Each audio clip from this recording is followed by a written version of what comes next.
Twiggy. Hey, Muppy and I here were hoping you'd tell us a little bedtime story. Oh, I'd love to, but what would you like to hear? Well, Muppy here really likes the poems of A.A. Milne. You wouldn't know one, would you? No one. I've rehearsed one. It's called The King's Breakfast.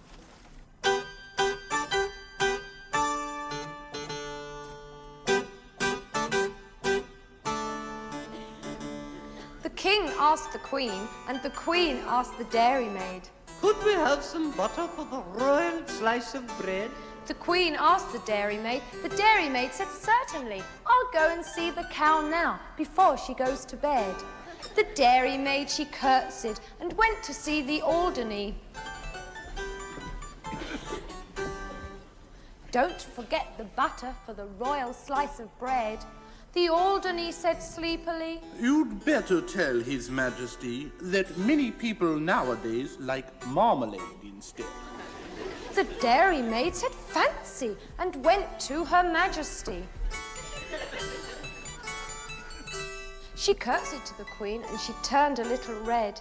Excuse me, Your Majesty, for taking of the liberty, but marmalade is tasty if it's very thickly spread. The Queen said, Oh, and went to His Majesty. talking of the butter for the royal slice of bread, many people think that marmalade is nicer. Would you like to try a little marmalade instead?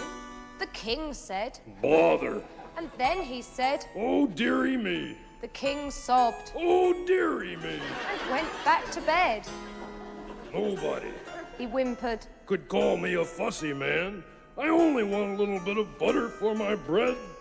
The Queen said, There, there.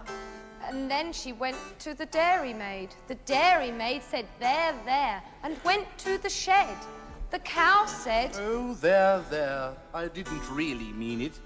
Here's milk for his porringer and butter for his bread. The Queen took the butter and brought it to His Majesty. The King said, Butter, eh? and bounced out of bed.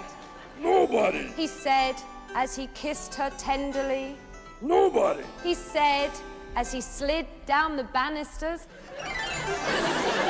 Nobody, my darling, could call me a fussy man. But I do like a little bit of butter to my bread.